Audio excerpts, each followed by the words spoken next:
जो इतिहास का एक कलंक है और खुद अपने आप में एक इतिहास है, जिसके बारे में जानने के लिए दुनिया का हर इंसान उत्सुक रहता है। जी हाँ, आज हम बात करेंगे दूसरे विश्व युद्ध की। दूसरे विश्व युद्ध को ग्लोबल वॉर या टोटल वॉर भी कहा जाता है। ग्लोबल या टोटल वॉर इसलिए क्योंकि इस विश्व युद्ध में सिर्फ सैनिक ही नहीं बल्कि देश के आम आदमी भी शामिल थे। जब पहले वॉर होती थी तो सेनाएं आपस में लड़ती थी, लेकिन इस विश्व युद्ध में सामान्य जनता को भी टारगेट किया गया था। किसी भी देश ने अपने दुश्मन देशों में घुसकर आम जनता पर गोले बरसाए थे, उन पर बम फेंके थे और उन पर मिसाइलें दागी थी। इसलिए इस विश्व युद्ध में कोई भी इंसान ऐसा नहीं था जिस पर जान का खतरा ना हो। इसी कारण इसे टोटल वॉर या ग्लोबल वॉर भी कहा जाता है।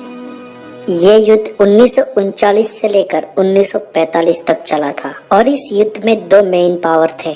एक था एक्सिस पावर, जिसमें Germany, Italy, Japan, Hungary, Romania और बुल्गारिया जैसे देश शामिल थे, जबकि दूसरी तरफ एलियंस पावर के नेशन थे, जिसमें US, Britain, France, USSR, Australia, Brazil, Canada, China, Denmark, Greece, Netherland, New Zealand, Norway, Poland जैसे देश शामिल थे। यहाँ पर याद रहे कि इटली पहले विश्व युद्ध में एलियंस पावर में था, जबकि वह दूसरे विश्व युद्ध में एक्सिस पावर में शामिल हो गया था। दूसरे विश्व युद्ध में उस वक्त की पृथ्वी की जनसंख्या के 3% लोग मारे गए थे, करोड़ों लोग घायल हुए थे और अरबों की संपत्ति का नुकसान हुआ था। जैसे कि हमने हमारी आगे की 2 डॉक्यूमेंट्री में जाना कि हर एक घटना दूसरी एक घटना को अंजाम देती है। दूसरे विश्व युद्ध होने के पीछे भी कई घटनाएं कारणभूत थी। उनमें से एक सबसे बड़ा कारण था खुद पहला विश्व युद्ध। अगर आपने हमारी पिछली 2 डॉक्यूमेंट्रीज वर्ल्ड वॉर 1 और बिफोर द वर्ल्ड वॉर 2 नहीं देखी तो बाद में आप इस वीडियो के नीचे डिस्क्रिप्शन में लिखी लिंक पे जाकर उसे देख सकते हैं। तो आइए आरंभ करते हैं दूसरे विश्व युद्ध का। जैसे कि आगे हमने जाना, पहले विश्व युद्ध के बाद जर्मनी पूरी तरह से घुटनों पे आ गया था और फ्रांस तथा ब्रिटेन ने विवादित वर्सल्स करार के जरिए जर्मन प्रजा की स्थिति बद से बदतर कर दी थी और जर्मन्स में रोष और आक्रोश पनपने लगा था।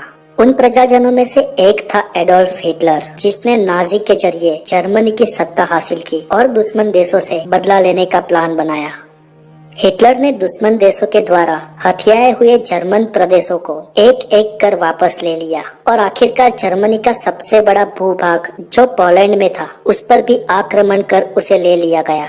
मगर हिटलर इतने से संतोष मानने वाला नहीं था और अब वह दुश्मन देशों को अपने ताबे में करना चाहता था, जिसके लिए उसने पोलैंड देश पर हमला कर दिया।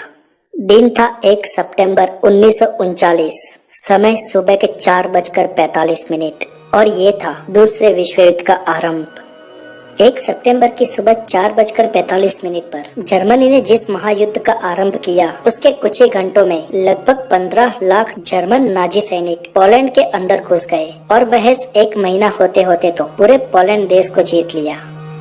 पोलैंड पे हमला होने के हालात में मदद का वायदा देने वाले फ्रांस और ब्रिटेन भी इन हालात में कुछ न कर सके।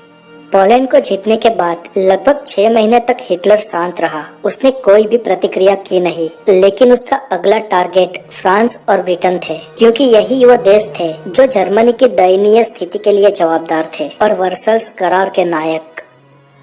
दूसरे विश्व युद्ध में हिटलर जर्मन सत्ता को पूरे यूरोप में फैलाना चाहता था और वैसी ही सोच रखने वाला एक और तानाशाह इटली में पैदा हो गया था, जो था मुसोलिनी। मुसोलिनी इटालियन सत्ता फिर से यूरोप में खड़ी करना चाहता था और रोमन राज जैसी हुकूमत वापस लाना चाहता था। वहाँ तीसरी ओर पूर्व में जापान लड़ रहा था। जापान एशिया में अपनी हुकूमत बनाना चाहता था और पूर्व तथा दक्षिण एशिया के देशों को जीतकर उन पर अपनी हुकूमत कायम करना चाहता था। तो इस तरह साम्राज्यवादी नीतियों को ध्यान में रख ये 3 देश विश्व युद्ध लड़ रहे थे। अब हिटलर बहुत ज्यादा ही महत्वाकांक्षी बन चुका था। वो सभी देशों पर जर्मन राज लाना चाहता था। फ्रांस और ब्रिटेन पे हमला करने के लिए उसे और ज्यादा शस्त्रों की और डिफेंस पावर की जरूरत थी, इसलिए उसने फिलहाल वो हमला स्थगित रखा और उत्तरी यूरोप के एक स्कैंडिनेवियन देश नॉर्वे पर हमला कर दिया। 9 अप्रैल 1940 के दिन लगभग 15,000 सैनिक, 1,000 फाइटर प्लेन और 28 सबमरीन्स को भेजकर नॉर्वे को जीत लिया और नॉर्वे और जर्मनी के बीच पड़ने वाले देश डेनमार्क को भी अपने ताबे में कर लिया। इतना ही नहीं, कुछ ही महीनों में तो नीदरलैंड, लग्जमबर्ग और बेल्जियम तीनों देशों पर बारी बारी हमला कर जर्मनी में विलीन कर दिया। 1940 का जून महीना आते आते हिटलर को लगा कि अब उसके पास डिफेंस पावर के लिए उत्पादित शस्त्र पर्याप्त मात्रा में जमा हो गए हैं। इसलिए 5 जून 1940 को हिटलर ने लगभग 15 लाख नाजी सैनिकों को भेजकर फ्रांस पर आक्रमण कर दिया। उस समय फ्रांस के पास 8 लाख सैनिक थे, लेकिन उसके सामने 15 लाख नाजी सैनिक, 2000 टैंक्स और 1500 फाइटर प्लेन थे, जिसको उस वक्त हरा पाना फ्रांस के बस में नहीं था। और महज 15 दिन होते होते तो फ्रांस का काम तमाम कर दिया। फ्रांस और ब्रिटेन ने मिलकर जर्मनी को नीचा दिखाने में कोई कसर नहीं छोड़ी थी। वो दिन आज भी हिटलर भूला नहीं था। यहाँ पर इतिहास ने अपने आप को फिर दोहराया। हिटलर ने फ्रांस के वही कैंपिंग के जंगल में वही ट्रेन बुलवाई जिसमें लगभग 21 साल पहले फ्रांस और ब्रिटेन ने जर्मन सरकार से शरणागति पत्र पर दस्तखत करवाए थे। हिटलर ने आज इतने सालों बाद फिर से कैंपिंग के जंगलों में ट्रेन में बैठकर फ्रांस को शरणागति पत्र पर दस्तखत करवाए। अब स्थिति ये थी कि जर्मन सेना लगभग पूरे यूरोप को अपने ताबे में ले चुकी थी। बस अब सिर्फ एक ही देश बाकी था जो उनके सामने झुका नहीं था, वो था द ग्रेट ब्रिटेन। हालांकि ब्रिटेन चारों ओर समुद्र से घिरा देश है, इसलिए अब तक वो अभेद रह गया। लेकिन 1940 में हिटलर ने समुद्री मार्ग से ब्रिटेन पर हमला करने की ठान ली, लेकिन उसके इस विचार में बाधारूप बना उसका सेना अध्यक्ष। हिटलर के सेना अध्यक्ष ने उस वक्त ये कहकर युद्ध को टाल दिया कि ब्रिटेन की वायुसेना बहुत मजबूत है और वो लोग हम पे समुद्र में हवाई हमला कर सकते हैं। इसलिए हिटलर ने कुछ समय प्रतीक्षा की और अपनी वायुसेना को और मजबूत बना लिया, ताकि जब वो ब्रिटेन पर हमला करे तो जर्मन वायुसेना उस पर काउंटर अटैक कर सके। और कुछ ही महीनों बाद जर्मनी और ब्रिटेन के बीच घमासान युद्ध हुआ, जिसे बैटल ऑफ ब्रिटेन भी कहा जाता है। इस युद्ध में ब्रिटेन के 1000 और जर्मनी के लगभग 1800 फाइटर प्लेन निस्तनाबूद हो गए।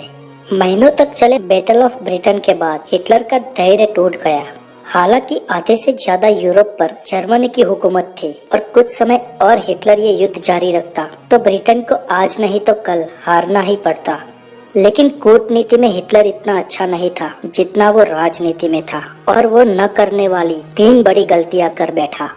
उसकी सबसे बड़ी एक भूल तो ये थी कि उसने ब्रिटेन के साथ युद्ध को स्थगित कर दिया और ब्रिटेन को बाद में हराने की सोचने के बाद वो फिलहाल यूरोप के अन्य देशों पर हुकूमत करने की सोचने लगा। हिटलर की दूसरी और सबसे बड़ी अक्षम्य गलती ये थी कि उसने रशिया के साथ बिना कोई कारण ही युद्ध छेड़ दिया।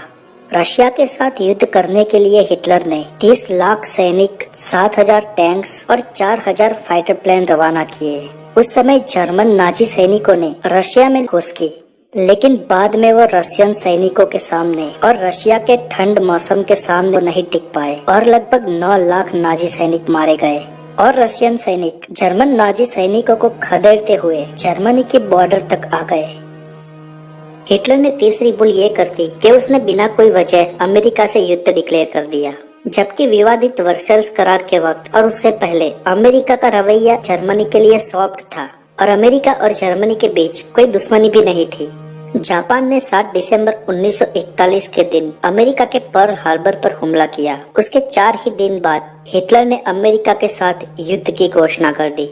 हिटलर ने शायद ये सोचा होगा कि अग्नि एशिया में जापान ब्रिटेन के सामने लड़ रहा है, जो जर्मनी का दुश्मन था, इसलिए दुश्मन का दुश्मन दोस्त हुआ। और अब जापान ने अमेरिका पर हमला कर दिया, इस वजह से दोस्त का दुश्मन दुश्मन हुआ। शायद इन समीकरणों के चलते हड़बड़ी में हिटलर ने अमेरिका के साथ युद्ध डिक्लेयर कर दिया, लेकिन इसके परिणाम जर्मनी और हिटलर के लिए बहुत घातक साबित हुए। 6 जून 1944 के दिन अमेरिका, ब्रिटेन और दूसरे मित्र राष्ट्रों की सेना यूरोप में घुस गई और जर्मनी पर हमला कर दिया, जिसमें कई नाजी सैनिक मारे गए और वर्सल्स करार में हुए अत्याचार का बदला लेने वाला जर्मनी फिर से घुटनों पर आ गया। इधर 1943 में जर्मनी का खात्मा बुलाने से पहले ही इटली को अपने कब्जे में कर लिया और मुसोलिनी को हिरासत में ले लिया। महीनों तक चले संग्राम में जर्मनी की पीछेहट हुई थी, क्योंकि एक और पश्चिम की तरफ से अमेरिका, ब्रिटेन और मित्र राष्ट्रों की सेनाएं जर्मनी पर हल्ला बोल रही थी, जबकि दूसरी ओर पूर्व की तरफ रशिया की सेना राजधानी बर्लिन की ओर बढ़ रही थी। इन हालात में अब जर्मनी की हार और तानाशाह हिटलर का अंत निश्चित था। हिटलर के अपने अंतिम दिन बर्लिन के सचिवालय के नीचे बने फ्यूरर बंकर कहे जाने वाले अपने आवास स्थान में गुजारे। फ्यूरर नाम की ये बंकर थी तो बहुत मजबूत, लेकिन बर्लिन पर हो रहे तोप के गोलों ने बंकर की नींव और उसकी छत को हिला दिया था। हिटलर को अब अपना अंत करीब लग रहा था। उसने कुछ सर्वोच्च नाजी अफसरों को और अपने करीबी लोगों को बुलाया, जिनमें उस वक्त उसके साथ 26 लश्करी अफसर और 31 चौकीदार थे। रशियन का जो रिपोर्ट दस्तावेजों में दर्ज है, उस रिपोर्ट के अनुसार हिटलर ने अपने करीबी लोगों से कहा कि मुझे किसी भी हाल में दुश्मनों के हाथ पकड़े नहीं जाना है। वो एक एक अफसरों को मिला, लेकिन ज्यादा कुछ बातचीत नहीं की। अब सब समझ गए थे कि आगे क्या होने वाला है। दूसरे दिन थी तारीख 30 अप्रैल 1945। हिटलर के जीवन का ये आखिरी दिन था। दोपहर को ईवा ब्राउन के साथ उसने लंच किया। लगभग 2 बजे के बाद भोजन समाप्त करते हुए वो दोनों एक कमरे में गए, जिसके बाहर एक चौकीदार स्टैंड अप पोजीशन में पहरा दे रहा था। कुछ समय बाद बंकर के उस कमरे में ईवा ब्राउन ने साइनाइड की गोली खा ली और हिटलर ने वॉल्थर ब्रांड की अपनी ऑटोमेटिक पिस्तौल से खुद को गोली मारकर आत्महत्या कर दी। और इसी के साथ तानाशाह हिटलर के चैप्टर का अंत हो गया। हालांकि हिटलर की मौत के बारे में ये सर्वमान्य रिपोर्ट के अनुसार घटित हुई घटनाओं का ब्यौरा है, लेकिन हिटलर की मौत को आज भी एक मिस्ट्री माना जाता है और उसके विषय में कई अलग अलग रिपोर्ट अलग अलग घटनाओं का जिक्र करती है। सच्चाई आखिर जो भी हो, लेकिन उस वक्त हिटलर का अंत हो गया था और जर्मनी की पराजय। इधर हिटलर की मौत और जर्मनी की हार के बाद यूरोप में तो लगभग दूसरा विश्व युद्ध खत्म हो गया, लेकिन एशिया में जापान अभी भी युद्ध लड़ रहा था। जापान ने मित्र देशों के नाक में दम कर रखा था। उसने अमेरिका का भी काफी नुकसान किया और कई अमेरिकन तथा चाइनीज टापुओं को जीत लिया। जापान उस वक्त इतना फॉर्म में चल रहा था कि वो हार मानने के लिए तैयार नहीं था और यहाँ पर मित्र देश उसे हराकर किसी भी तरह युद्ध को खत्म करना चाहते थे। इसलिए अमेरिका ने 6 अगस्त और 9 अगस्त 1945 2 दिन एक एक करके जापान के हिरोशिमा और नागासाकी पर एटॉमिक बॉम्ब से हमला किया, जिसमें हजारों जापानी निर्दोष लोग मारे गए और उसके साथ ही दूसरे विश्व युद्ध का अंत हो गया। लेकिन यहाँ पर सवाल ये है कि अमेरिका कई और तरीकों से भी जापान पे हमला कर उसे कंट्रोल में कर सकता था, तो आखिर इतने भयानक एटॉमिक हमला करने की जरूरत क्या थी? इसके ऊपर अमेरिका की भी अपनी सफाई है, अपने जवाब है। खैर, दूसरे विश्व युद्ध का अंत चाहे जैसे भी हुआ, बहुत ही बुरा हुआ। इतने खतरनाक युद्धों के बाद आखिरकार दुनिया को कुछ प्राप्त नहीं हुआ। इस विश्व युद्ध के बाद अमेरिका और यूएसएसआर का ठंडा विग्रह शुरू हुआ। इस कोल्ड वॉर में तीसरे विश्व युद्ध के संकेत भी दिखाई दे रहे थे, लेकिन सुखद बात ये रही कि 1991 आते आते कोल्ड वॉर खत्म हो गया और दुनिया ने चैन की सांस ली। परंतु इस कोल्ड वॉर के चलते अमेरिका और रशिया ने हजारों न्यूक्लियर वेपन्स खड़े कर दिए और न्यूक्लियर से भी घातक हथियारों का उत्पादन किया। और न सिर्फ इन 2 देशों ने, बल्कि कई और देशों ने भी अपने आप को एडवांस और वेपनाइज कर दिया। आगे हम